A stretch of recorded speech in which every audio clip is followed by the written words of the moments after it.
Okay, hello bachcho. Good morning to class 9 students. Thank you.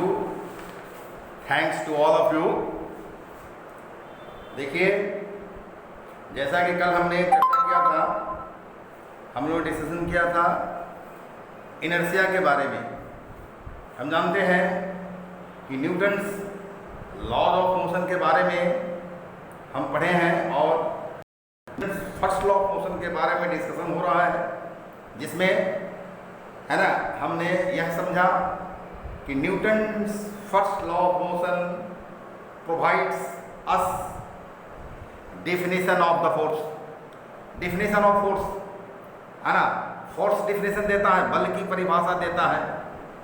और inertia के बारे में समझे, इनर्शिया ऑफ रेस्ट के बारे में हमने एग्जाम्पल के साथ समझा। अब इनर्शिया ऑफ मोशन के बारे में हमें समझना। तो इनर्शिया का यह सेकंड पार्ट है, समझना है इनर्शिया ऑफ मोशन के बारे में, है ना। तो dated on 9/7 class 9 physics chapter 2, topic है considering the second part of the first law of motion. इसे को कंसीडर करना है, फर्स्ट लॉ ऑफ मोशन के second part inertia of motion के द्वारा हमको कंसीडर करना है ना। यहां कहता है क्या, second part of the first law of motion says that a body in uniform motion will continue to move unless a force compels it to change its state of uniform motion in a straight line, है ना।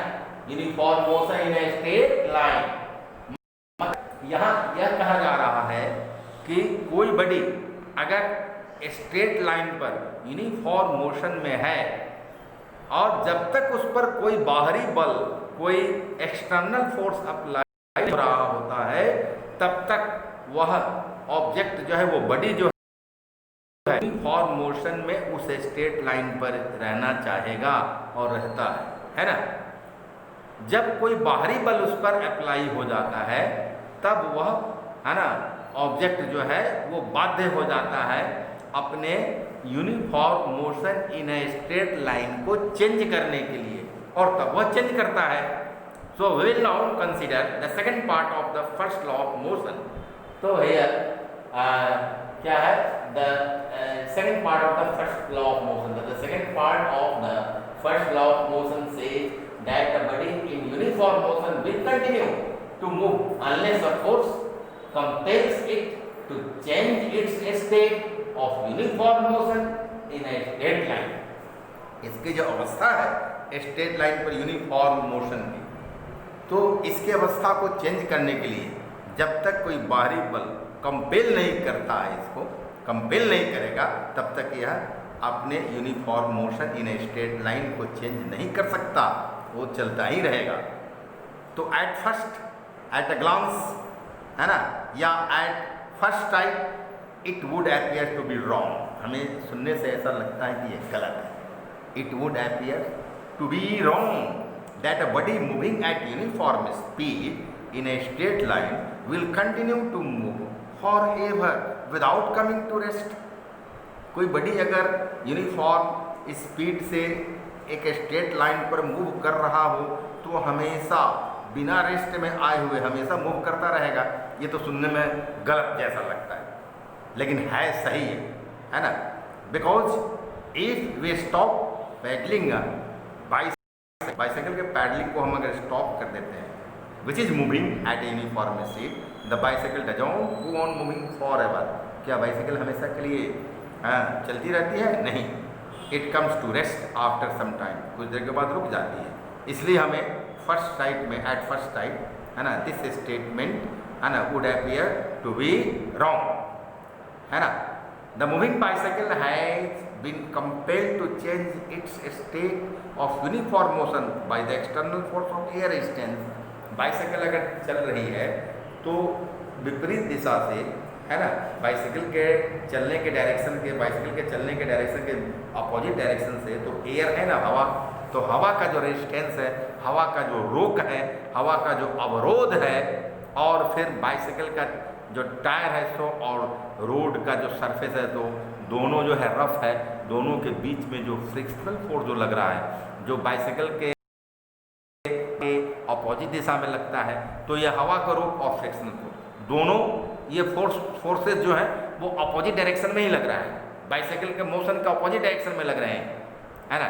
इसलिए bicycle धीरे धीरे रुक जाता है। यदि ये दोनों फोर्स नहीं लगे और कोई तीसरा फोर्स ना लगे, है ना, जो कि उसके गति को ये क्या कहते हैं, state of uniform motion on A state line को चेंज करने के लिए यानी रेस्ट में आने के लिए कंपेल न करे, तो क्या होगा, वो बाइसाइकिल चलता ही जाएगा। Newton first law of motion का सेकंड पार्ट तो यही कहता है ना। So if there were no air resistance and no friction oppose the motion of a bicycle, then according to the first law of motion, a moving bicycle would go on moving forever, ये है ना, चलता रहेगा, चलता जाएगा, है ना। It would not अपने आप अपने से यह कभी नहीं रुकेगी वो बाइसाइकिल, है ना। We will now describe some everyday observations which are based on the property of inertia of body.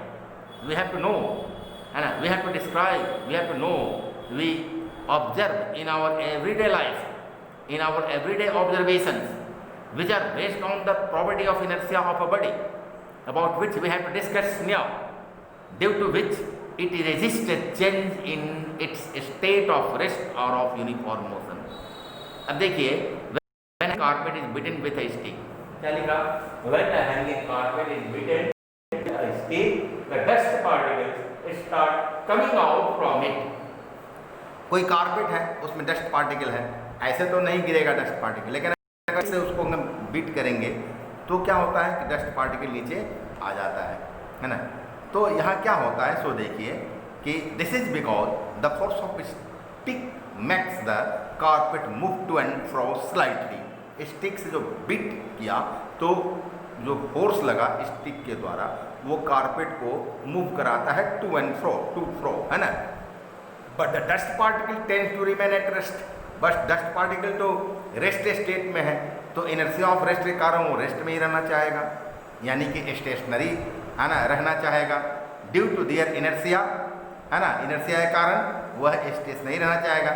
So the dust particles tends to remain at rest और at stationary due to their inertia and therefore separate from the carpet, इसलिए carpet से separate हो जाते हैं, क्योंकि carpet तो गति में आ गया ना, और वो तो स्थिर रहना चाहेगा डस्ट पार्टिकल, इन्हें मतलब कि रेस्ट में रहना चाहेगा, इसलिए वो कारपेट से अलग होकर नीचे गिर जाता है ना।